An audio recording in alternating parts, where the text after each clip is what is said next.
오늘의 본 말씀은 요나서 1장 1절부터 16절까지 말씀입니다.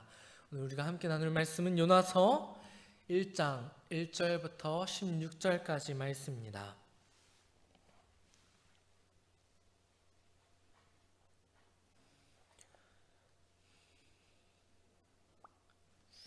다 찾으신 줄 믿고 저와 한 목소리로 합독하겠습니다.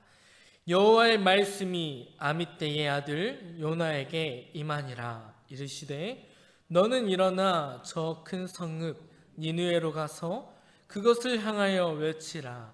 그 악독이 내 앞에 상달되었음이니라 하시니라.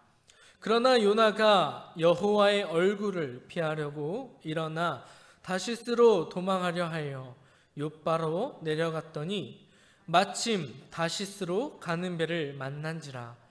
여호와의 얼굴을 피하여 그들과 함께 다시스로 가려고 백삭을 주고 배에 올랐더라. 여호와께서 큰 바람을 바다 위에 내리심에 바다 가운데에 큰 폭풍이 일어나 배가 거의 깨지게 된지라. 사공들이 두려워하여 각각 자기의 신들을 부르고 또 배를 가볍게 하려고 그 가운데 물건들을 바다에 던지니라. 그러나 요나는 배 밑층에 내려가서 누워 깊이 잠이 든지라. 선장이 그에게 가서 이르되 자는 자여 어찌함이냐. 일어나서 내 하나님께 구하라. 혹시 하나님이 우리를 생각하사 망하지 아니하게 하시리라 아니라. 그들이 서로 이르되 자 우리가 제비를 뽑아 이 재앙이 누구로 말미암아 우리에게 임하였나 알아보자 하고 곧 제비를 뽑으니 제비가 요나에게 뽑힌지라. 무리가 그에게 이르되 청하건대 이 재앙이 누구 때문에 우리에게 임하였는가 말하라. 내 생업이 무엇이며 내가 어디서 왔으며 내 나라가 어디며 어느 민족에 속하였느냐 하니 그가 대답하되 나는 히브리 사람이요 바다와 육지를 지으신 하늘의 하나님 여호와를 경외하는 자로다 하고 자기가 여호와의 얼굴을 피함인 줄을 그들에게 말하였으므로 무리가 알고 심히 두려워하여 이르되 내가 어찌하여 그렇게 행하였느냐 하니라. 바다가 점점 흉흉한지라. 무리가 그에게 이르되 우리가 너를 어떻게 하여야 바다가 우리를 위하여 잔잔하겠느냐 하니 그가 대답하되 나를 들어 바다에 던지라. 그리하면 바다가 너희를 위하여 잔잔하리라. 너희가 이 큰 폭풍을 만난 것이 나 때문인 줄 내가 아노라 하니라. 그러나 그 사람들이 힘써 노를 저어 배를 육지로 돌리고자 하다가 바다가 그들을 향하여 점점 더 흉흉함으로 능히 못한지라. 무리가 여호와께 부르짖어 이르되 여호와여 구하고 구하오니 이 사람의 생명 때문에 우리를 멸망시키지 마옵소서. 무죄한 피를 우리에게 돌리지 마옵소서. 주 여호와께서는 주의 뜻대로 행하심이니이다 하고 요나를 들어 바다에 던짐에 바다가 뛰노는 것이 곧 그친지라. 그 사람들이 여호와를 크게 두려워하여 여호와께 제물을 드리고 서원을 하였더라. 아멘. 지금 전 세계적으로 우리나라의 문화 콘텐츠에 열광하고 있습니다. 가요면 가요, 드라마면 드라마, 영화면 영화. 그 외에 우리나라를 소개하는 홍보 영상까지도 대단한 인기를 누리고 있습니다. 한류 붐은 90년대부터 시작되었다고 합니다만 이렇게 전 세계적으로 모든 분야에서 열광하는 것은 사실 비교적 최근의 일입니다. 문화 콘텐츠만 열광하고 있을까요? 조선 사업부터 시작하여서 전투기면 전투기, 또 잠수함, 탄도미사일 등 방위산업도 발전해 세계 6위 군사 강국의 반열에 올라 있습니다. 그에 따른 전 세계적으로 우리나라의 무기를 찾는 나라들도 너무나 많다고 합니다. 비록 현실적으로 우리가 먹고 살기 힘들다라고 하더라도 해외에서 보는 대한민국은 IMF로 인하여서 회복 불능이다라는 그 시각에서 빠른 시간에 빠른 성장을 이룬 그 선진국이다라는 거예요. 이렇게 보았을 때 대한민국 국민이라는 것에 우리는 자긍심을 가져도 될 것 같아요. 그렇다면 전 세계적으로 문화 콘텐츠에 열광하는 이 드라마가 무엇이냐? 아마 뉴스에서 보신 분들도 계실 것 같은데 그 드라마는 바로 오징어 게임이라는 드라마입니다. 예, 포스터에 나와 있죠. 456명의 사람들이 상금 456억 원을 두고 게임을 하여 살아남는 내용인데 거기에는 무궁화꽃이 피었습니다. 달고나 만들기, 구슬치기, 징검다리 건너기 이런 우리 성도님들이 어렸을 때 했을 법한 그런 게임을 통하여서 탈락하면 실제로 죽음에 이르게 되고 반대로 살아남은 사람은 456억 원의 상금을 타는 그런 드라마입니다. 사실 저는 드라마를 좋아하지 않는데 이거는 사람들이 하도 재밌다 해서 봤는데 정말 재밌더라고요. 이 드라마가 얼마나 유행인지 프랑스 파리에서는 이 게임을 체험할 수 있는 체험장을 설치하였는데 3,000명이나 되는 사람들이 모였고 거기서 게임을 참여하기 위해서 난투극까지 벌였을 정도라고 하니 그 인기가 실로 정말 대단한 것 같아요.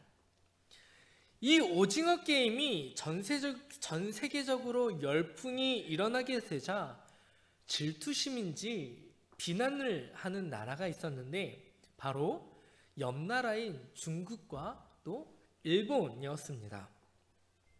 저 드라마 속의 게임들은 일본이 일제강점기 때 전해준 놀이다.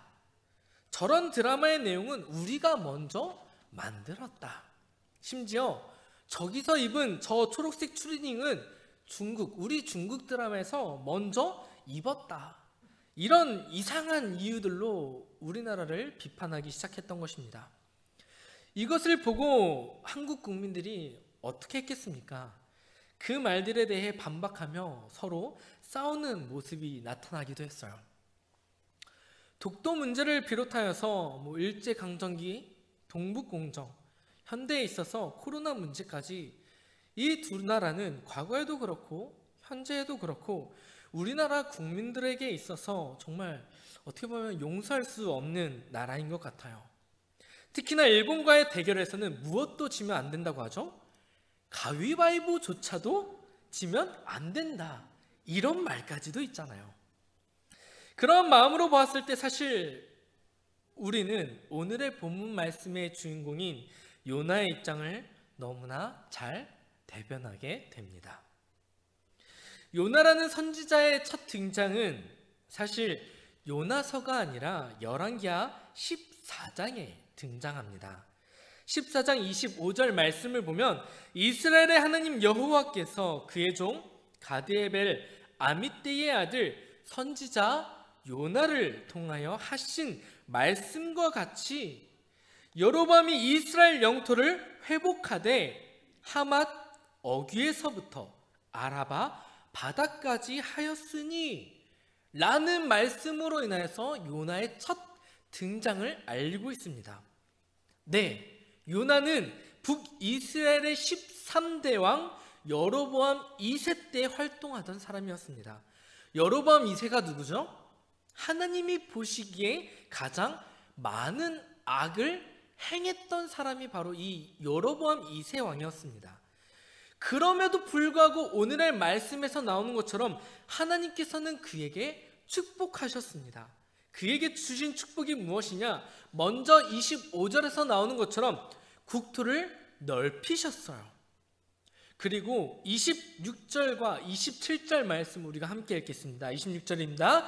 이는 여호와께서 이스라엘의 고난이 심하여 매인 자도 없고 노인 자도 없고 이스라엘을 도울 자도 없음을 보셨고, 여호와께서 또 이스라엘의 이름을 천하에서 없이 하겠다고도 아니하셨으므로 요아스의 아들 여로보암의 손으로 구원하심이었더라. 아멘. 얼마나 불쌍해 보였는지 다 망해가는 나라를 하나님께서 건지셨대요. 원래는 이스라엘을 흔적도 없이 사라지게 만들려고 하셨으나 그들을 구원하셨대요. 누구를 통하여서요? 여로보암 2세를 통하여서. 실제로 그 당시 북이스라엘은 역사상으로 보았을 때 여로보암 2세가 가장 큰 번영을 누렸습니다. 그런데 이 축복의 말씀을 누가 전하였어요? 요나를 통하여서 말씀하셨다라고 하잖아요. 상식적으로 인간적인 생각으로는 누군가가 나에게 잘못을 행한다면 그 사람에게 똑같이 되갚아주는 것이 사람으로서의 당연한 이치입니다. 그렇잖아요. 그런데 하나님께서는 그에게 축복을 주셔서 땅을 넓히시고 백성들이 여로보암을 우러러 볼 수 있는 그런 왕으로 만들어 주셨다라는 거예요. 자, 아직 요나는 니느웨로 떠나기 전입니다. 그러면 요나의 입장에서 보았을 때 여로보암에게 무엇을 요구할 수 있었을까요? 당연히 하나님께 회개하고 성실히 하나님을 믿는 모습을 기대할 수 있지 않았을까요? 더 나아가 종교 개혁까지도 기대해 볼 수 있었겠죠. 우상신들을 폐하고 성전을 다 무너뜨리고 하나님을 믿는 성전을 건축하며 하나님을 믿어라라고 공표할 수 있는 그런 신앙을 이 요나는 요구할 수 있지 않겠어요? 왜요? 너가 그렇게 하나님께 잘못했어도 하나님은 너를 긍휼히 여기셔서 자비를 베풀어 주시고 축복해 주셨으니 너도 하나님의 기대에 맞는 행동을 해야지. 이게 당연한 생각이잖아요. 그런데 여로보암이 어떻게 합니까? 더 악한 일들을 행하게 됩니다. 아모스 2장 7절에서 8절 말씀을 보면 힘없는 자의 머리를 티끌 먼지 속에 발로 밟고 연약한 자의 길을 굽게 하며 아버지와 아들이 한 젊은 여인에게서 다녀서 내 거룩한 이름을 더럽히며 모든 제단 옆에서 전당 잡은 옷 위에 누우며 그들의 신전에서 벌금으로 얻은 포도주를 마심이니라. 이 모습을 보았을 때 요나의 입장에선 어떤 생각을 하게 될까요? 아마 하나님께서 용서해 주셔도 그 근본적인 사람의 성품은 변한다, 안 변한다? 안 변한다. 더 악한 일들을 행하는구나 라고 생각하지 않겠습니까? 여로보암의 이런 모습을 통하여서 요나는 더욱더 분노가 차오를 것 같아요. 그런데 오늘의 말씀에서 다시 하나님께서 요나를 찾으세요. 그리고 말씀하십니다. 니느웨로 가서 나의 분노를 전달해라. 너희들이 멸망할 것이다. 자, 가뜩이나 요나는 여로보암을 통하여서 하나님은 사랑의 하나님, 이스라엘을 사랑하시는 하나님, 용서의 하나님이라는 것을 알고 있는데 니느웨를 보내신다라는 것은 결국 무엇을 뜻해요? 그들이 회복되어지기를 바라는, 축복을 주시려는 그 하나님의 마음이 담겨 있다는 것을 요나는 너무나 잘 알고 있습니다. 그런데 니느웨는 이스라엘에게 있어서 자신들을 괴롭히는 최대의 적국이라는 거예요. 실제로 아수르 사람들이 얼마나 잔인한지 전쟁에서 그 성을 정복하면 그 사람들을 잡아다가 혀를 뽑고 강제로 그 땅에 말뚝을 박아서 찢어 죽이기까지 하는 그 잔인한 사람들이었다라는 거예요. 가히 피의 성이다라고 불릴만 하겠죠. 성경에서 나훔 선지자가 이렇게 기록하기도 합니다. 화 있을진저 피의 성이여 그 안에는 거짓이 가득하고 보악이 가득하며 탈취가 떠나지 아니하는도다. 휙휙하는 소리, 휙휙하는 채찍 소리, 윙윙하는 병거 바퀴 소리, 뛰는 말, 달리는 병거, 충돌하는 기병, 번쩍이는 칼, 번개 같은 창, 죽임당하는 자의 때, 죽음의 큰 무더기, 무수한 시체여 사람이 그 시체에 걸려 넘어지니. 과거 우리나라가 일제강점기 때 당한 것들을 생각해 보세요. 비록 우리가 직접 몸소 겪지 못할지라도 우리가 역사적을 통하여서 그 고통을 너무나 잘 알고 있습니다. 무자비한 사람들이 고통당하였어요. 얼마나 많은 사람들이 희생당하였습니까? 우리가 주변 나라들을 용서하기 힘든 것처럼 이스라엘 또한 그 경험들을 똑같이 경험하였는데 하나님께서는 그들을 용서하고 구원받기를 원하시니 얼마나 요나 입장에서는 그 얄밉겠어요. 최근이죠. 중국이 그 호주의 그 무역과의 전쟁을 통해서 석탄을 수입하지 않게 되면서 중국이 지금 전력난에 빠지게 되었다고 합니다. 가뜩이나 전력 공급도 안 되는 마당에 지금 중국은 홍수로 인하여서 많은 인명피해를 받고 있다라고 해요. 더군다나 예전부터 거론되었던 그 샨샤댐이 무너지느니 마느니 하면서 계속하여서 말이 나오고 있어요. 사람들이 그 뉴스를 보면서 어떻게 반응하고 있는지 아십니까? 뭐만 하면 잘됐다 하면 한국 거를 자기네 것이라고 우기더니 잘됐다, 천벌 받았다, 이왕이면 이렇게 망했으면 좋겠다, 이런 반응을 보이고 있습니다. 일본은 어떻고요? 저번 주에 지진이 일어나고 화산 폭발하게 되면서 드디어 일본이 망해가는구나 라고 좋아라 합니다. 그 반응이 안 믿는 사람들의 그 반응일까요? 남녀노소 불구하고 종교를 떠나 솔직한 심정으로는 누구나 그 생각을 하는 것이 다 똑같다라는 거예요. 요나 역시 마찬가지 아니겠어요? 맘 같아서는 그냥 그렇게 죄나 저지르다가 멸망당했으면 하는데 그의 생각과는 반대로 하나님께서 그들을 용서해 주시겠다고, 그것도 하필이면 누구를 보내요? 다름 아닌 자기를 보내고 있으니 얼마나 화가 나겠습니까? 아마 요나는 하나님의 말씀을 듣고 여로보암의 일들을 떠올랐을 거예요. 하나님, 사람은 고쳐 쓰는 것이 아니에요. 왜 그러세요? 저들은 이스라엘의 원수나 마찬가지라고요. 그들의 심판을 면한다 할지라도 그 위협은 고스란히 이스라엘 우리가 감당해야 할 문제라고요. 하나님, 왜 그들을 용서하기를 바라십니까? 우리가 읽은 말씀을 보았을 때 요나가 하나님의 말씀을 듣고 다시스로 바로 떠난 것처럼 보이지만 4장 2절 말씀을 보면 어떻게 되어 있냐면, 여호와께 기도하여 이르되 여호와여, 내가 고국에 있을 때에 이러하겠다고 말씀하지 아니하였나이까? 그러므로 내가 빨리 다시스로 도망하였사오니. 이렇게 고백하고 있어요. 이미 요나는 그 말을 듣고 하나님께 한번 따졌습니다. 하나님 분명 그들을 용서해 주실 것이잖아요. 나 이번에는 하나님의 말을 듣지 않을 거예요. 이렇게 하나님께 따졌다라는 거예요. 그런데 자신의 말이 하나님께 통하지 않으니까 어떻게 해요? 다시스로 도망가려고 합니다. 그의 행동에 있어서는 어쩌면 하나님에 대한 반항일지 모르겠지만 그 반항 안에는 뭐가 있어요? 이스라엘을 사랑하는 그 애굽심이 포함되어 있다라는 것이죠. 저들이 용서받으면 이스라엘이 위협받을 것이다, 멸망당할 것이다. 그런데 하나님의 뜻은 뭐예요? 저들이 회개하고 용서받는 것이에요. 지금 당장 아수르가 멸망하는 그 메시지를 전하는 것은 요나가 아니라 훗날 나훔을 통하여서 전하기를 원하시는데 지금 그 역할을 누가 감당하기를 원하고 있어요?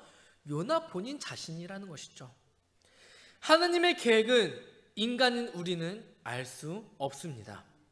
우리가 어떻게 하나님의 그 깊으신 뜻을 알 수 있겠습니까?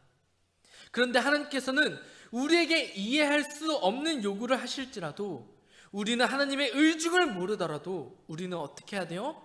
그저 묵묵히 순종해야 할 뿐이에요. 그럼 우리가 그 하나님의 깊으신 뜻을 언제 우리가 아느냐?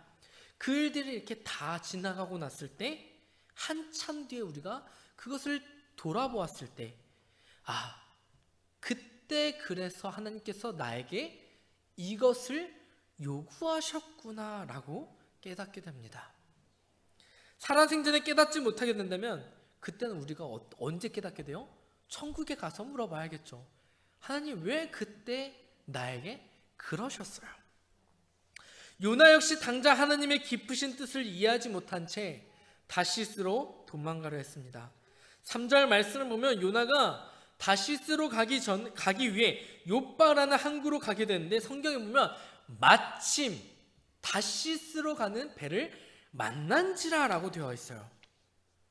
만약 그 배를 놓쳤다면 이것이 하나님의 뜻이 아니구나라고 한번 되돌아볼 법한데 타이밍 좋게 배를 타게 됐다라는 거예요. 마치 자신의 계획이 순탄하게 흘러가는 듯이. 지도 한 장 보실까요? 욥바에서 니느웨로 가기까지 대략 900km가 된다면 다시스로 가기까지 대략 4000km나 되는 거리를 가야 합니다. 하나님의 뜻과는 정반대로 가는 그 길을 가려고 하고 있어요.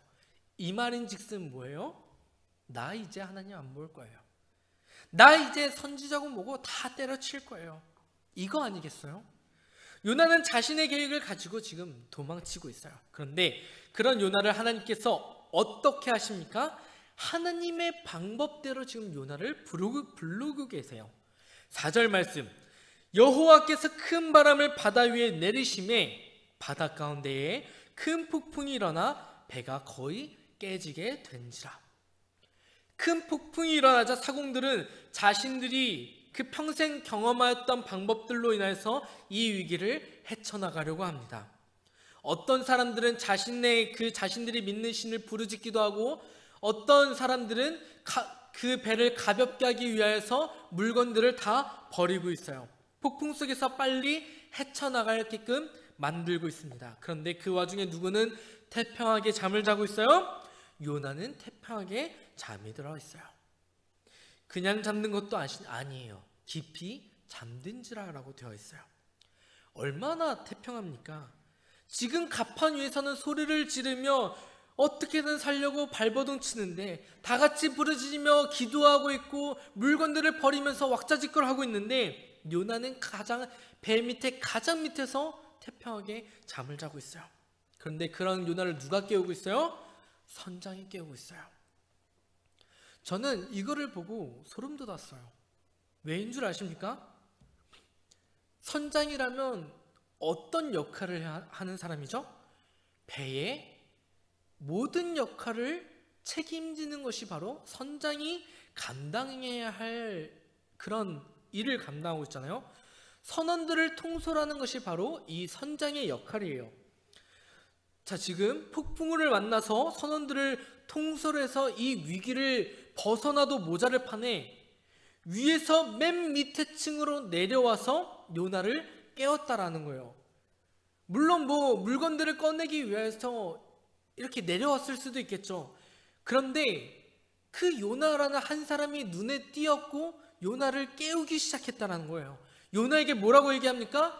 지금 잘 때가 아니야. 너가 믿고 있는 하나님께 기도하지 않고 뭐하고 있어? 하나님이 우리를 불쌍히 여기셔서 살려줄지 어떻게 알아? 일어나라는 거예요. 저는 이 만남이 결코 우연이 아니라고 생각해요. 선장의 깨움이 우연이 아니라고 생각해요. 요나가 하나님을 믿는 사람인지 선장이 어떻게 알았겠어요? 설령 안다 할지라도 그를 신경 쓸 겨를이 뭐가 있겠어요? 그런데 요나에게 뭐라고 얘기를 해요? 기도해라라는 거예요. 기도해라. 기도해야 할 사람이 기도하지 않으니까 하나님을 믿지 않는 사람이 기도하는 사람에게 가서 지금 당장 기도해라라는 거예요. 영적으로 죽어 있으니까 기도하지 않고 뭐하고 있느냐라고 질책하고 있잖아요. 요나는 마침 다시스로 가는 배를 만나 자신이 계획이 잘 실천되어지고 있다라고 생각해야 될지 모르겠지만 사실 그 계획마저도 누가 계획하는 것이에요? 바로 하나님이 계획하셨다라는 것이죠. 하나님의 뜻을 알려주고자 하나님의 그 계획 아래에서 요나를 지금 하나님의 방법대로 깨우고 계시잖아요. 영적으로 요나가 죽어 있으니까 하나님께서 기도해라라고 선장을 통해서 깨우고 있으신다는 것이죠. 상황을 통하여서, 사람을 통하여서. 우리가 영적으로 죽어 있다면 하나님께서는 우리를 깨우시는 분이십니다. 하나님의 계획을 통하여서 깨우시는 분이세요. 사람을 통하여서 깨우시는 분이십니다. 우리는 그 하나님의 음성에 귀 기울여야 합니다. 그런데도 우리가 깨어나지 않으면 어떻게 합니까? 뭘 어떻게 합니까? 죽음을 경험해야죠. 7절 말씀입니다. 그들이 서로 이르되 자 우리가 제비를 뽑아 이 재앙이 누구로 말미암아 우리에게 임하였나 알아보자 하고 곧 제비를 뽑으니 제비가 요나에게 뽑힌지라. 점성술이 뭐죠? 쉽게 말해 신의 뜻을 구하는 거잖아요. 흔히 우리가 점친다라고 얘기를 하죠. 성경에서도 하나님의 뜻을 구하는 이 점성술과 같은 방법, 점치는 방법이 몇 개가 있습니다. 점치는 방법이라고 말씀드려서 이렇게 표현해서 죄송하지만 이런 방법들이 몇 개가 있어요. 흔히 계시를 듣는다고 하죠. 꿈을 통하여서 하나님의 계시를 듣잖아요. 요셉이 꿈꾸는 자였죠. 별과 같은 기상현상으로 인하여서 하나님의 뜻을 구하기도 합니다. 동방박사들이 예수님의 탄생을 예수님께서 어디에 탄생하셨나? 그 별자를 보고 별을 따라 예수님이 계신 곳으로 갔다라고 하잖아요. 그리고 오늘의 설교 제목이 뭐죠? 제비뽑기죠. 제비뽑기입니다. 성경에서 보면 여러 제비 뽑는 장면들이 나와요. 아간의 죄를 드러낼 때에 하나님께서 이 제비 뽑는 방법을 사용하셨고요. 마띠아를 뽑을 때에도 하나님께서 이 제비 뽑는 방법을 사용하셨어요. 흔히 오늘날 점을 본다고 하면 타로 카드도 있고 쌀점도 있다고 하지만 다양한데 왜 하필 제비 뽑기냐라고 말을 한다면 이거는 제가 말하는 게 아닙니다. 서울신대 제가 수업 때 들은 내용입니다. 구약학 교수님이 말하길 다른 방법들은 사람의 손으로 인하여서 사람의 손을 탄다라고 하죠. 이렇게 속일 수 있지만 제비 뽑는 것은 그것이 불가능하기 때문이다라고 교수님이 말씀을 하시더라고요. 이거는 물론 연구에 의한 방법입니다. 그런데 성경에서 말하길 뭐라고 얘기하냐면 잠언 16장 33절에서 말하길 제비는 사람이 뽑으나 모든 일을 작정하기는 누구에게 있다고요? 여호와께 있느니라라고 말하고 있습니다. 비록 제비를 뽑는 이 행동은 사람이 행동할지라도 그 사람을 통해서 누가 일한다고요? 하나님께서 일한다라는 거예요. 오늘의 말씀의 제목이 제비 뽑기 게임이라는 이유가 바로 여기 있습니다. 하나님께서 상황과 환경을 통해서 하나님의 뜻을 말씀해 주셨어요. 그런데 그것을 요나에게 직접적으로 다가오지 않았습니다. 폭풍우가 몰려왔고 선장이 지금 당장 기도하지 않고 뭐하느냐라고 했지만 그 요나가 기도하지 않자 어떻게 해요? 이 재앙이 누구 때문인지 우리가 알아보자 했더니 제비를 뽑았더니 누가 뽑히게 되었어요? 요나가 뽑히게 되었어요. 많고 많은 사람들 중에 하나님께서 정확하게 요나라는 사람을 콕 하고 지목하셨다라는 거예요. 아마 이때부터 슬슬 요나는 다시스로 가는 배를 탄 것이 내 뜻이 아니구나라는 것을 눈치챘을 법했을 것 같아요. 모든 일들이 계속 꼬여만 가고 있잖아요. 처음에는 우연치 않게 배를 탐으로써 아싸 내 계획대로 되고 있다라고 생각했을 것 같지만 지금은 어떻게 해요? 상황이 정반대로 흘러가고 있어요. 무리가 요나라는 사람에 대해 정체성을 물어봅니다. 너 누구야? 그런데 그 대답이 참 뻔뻔하죠. 나는 히브리 사람이요 하나님을 경외하는 자로다. 하나님께서 사명을 주셨을 때 그 사명을 감당하기 싫어서 하나님을 피해 도망갔어요. 하나님의 눈을 피하듯이 배의 맨 밑칸에 숨어들었어요. 기도해야 할 때 남들은 기도하고 있는데 그는 자고 있었어요. 그런데 너가 누구냐라고 얘기할 때에 나는 하나님을 경외하는 사람이다 라고 대답했다라는 거예요. 우리는 우리의 정체성을 잘 알아야 합니다. 우리의 근본이 어디서부터 나왔는지 잘 알아야 돼요. 그리고 그 정체성에 맞게 살아야 됩니다. 우리가 입으로는 나 교회 다녀, 나 이번 주 교회 가야 돼 라고 말하지만 정작 우리는 그리스도인답게 살아가고 있는지. 사실 저부터도 그런 것 같아요. 저가 가끔 설교 때 이렇게 고백하지만 매번 설교할 때마다 찔리는 것이 그 모든 설교들이 사실은 저를 향한 설교다라고 제가 몇 번을 고백한 적이 있었을 거예요. 저를 두고 하는 말이다라는 걸. 안 믿는 친구들은 제가 교회를 다니는 것도 알고 있고 신학을 하는 것도 잘 알고 있음에도 불구하고 사실 그 친구들이나 저나 별바를 바 없는 삶을 살고 있기 때문이에요. 내 삶을 통해서 내 믿음을 드러나야 되는데 그러지 못하기 때문에. 그런데 지금 요나가 하나님의 말씀을 전하는 선지자임에도 불구하고 그러지 못하고 있다라는 것이죠. 저도 그렇고 요나도 그렇고 하나님의 기준에 전혀 맞지 않는 사람임에도 불구하고 이렇게 사용하시는 거 보면 참 신기한 것 같아요. 하나님의 뜻이 참 인간으로서는 알 수 없는 것 같아요.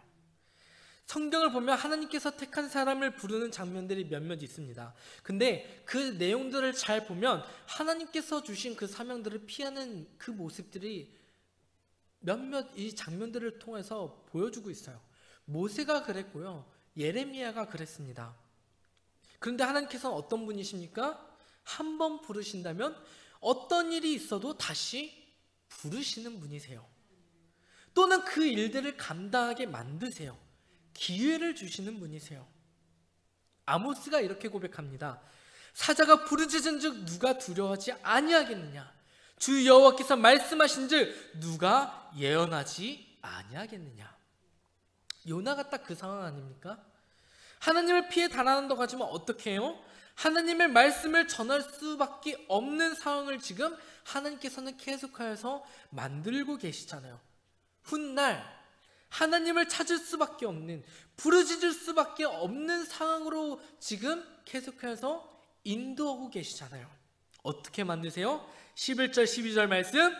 바다가 점점 흉흉한지라 무리가 그에게 이르되 우리가 너를 어떻게 하여야 바다가 우리를 위하여 잔잔하겠느냐 하니 그가 대답하되 나를 들어 바다에 던지라. 그리하면 바다가 너희를 위하여 잔잔하리라.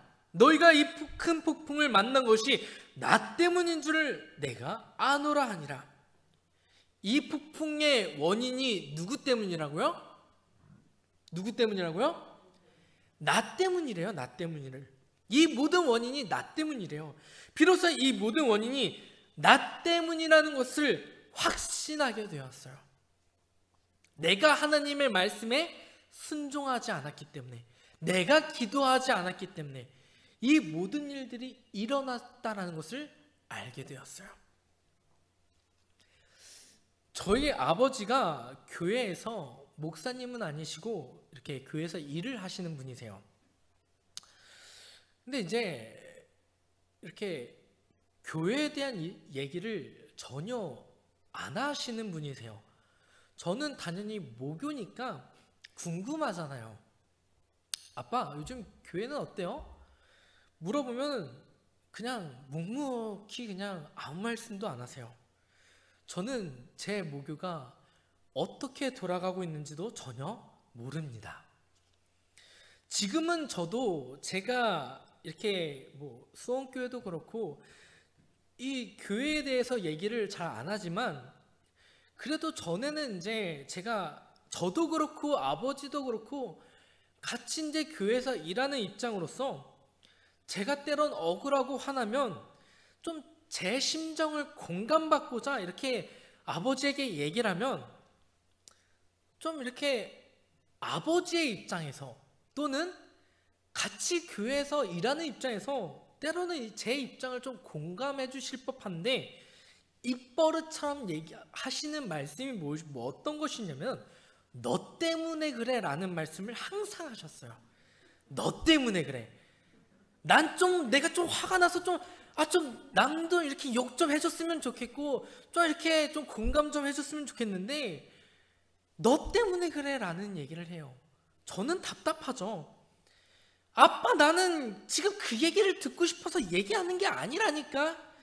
나는 지금 화나고 좀 같이 흉 좀 봤으면 좋겠는데 저 때문에 항상 그 일들이 일어났고 그 모든 일들의 원인이 나 때문이라. 나 때문에. 너가 기도하지 않았기 때문이고 너가 처신을 잘못했기 때문에 그 모든 일들이 저 때문이래요.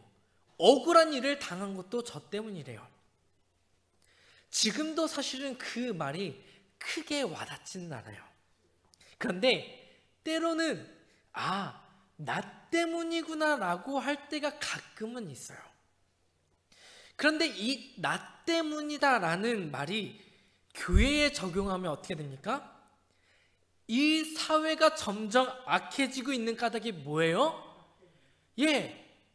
우리 성도님들 때문이겠도 있겠지만 교회 때문이라는 거예요. 교회 때문에.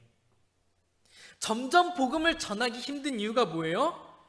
교회 때문이에요. 우리 때문이에요. 우리 때문에. 우리가 기도하지 않았기 때문이에요. 우리가 처신을 잘못하기 때문이에요. 우리가 하나님의 말씀에 순종하지 않았기 때문이에요. 우리가 복음을 전하지 않았기 때문이에요. 모든 문제는 다 뭐예요? 우리 때문이에요. 이 사회의 문제는 다 우리 때문이다라는 거예요. 끝끝내 요나가 자신의 잘못임을 알면서도 어떻게 합니까? 끝까지 하나님께 부르짖지 않았어요. 오히려 뭐라고 얘기합니까? 바다에 던지라라고 얘기를 해요. 어쩌면 요나는 하나님께 부르짖는 것보다 죽음을 선택할 만큼 니느웨로 가고 싶지 않았던 것인지도 모르겠어요. 그런데 하나님의 불순종의 결과가 뭐예요? 폭풍우 속의 바다에 던져지는 것이에요. 요나가 하나님을 찾게끔 만드시는 거예요. 부르짖을 수밖에 없는 상황을 만드시는 거예요. 왜요? 그렇게라도 하나님께 순종하게 만드시려고. 비록 죽음의 문턱까지 가지만 하나님께서는 그를 버려두지 아니하시고 그를 살려주세요. 그가 하나님께 굴복하게 만드셨어요. 사랑하는 성도님들, 우리가 살아가다 보면 니느웨로 갈 것인지 다시스로 갈 것인지 선택의 기로에 빠질 때가 너무나 많이 있어요.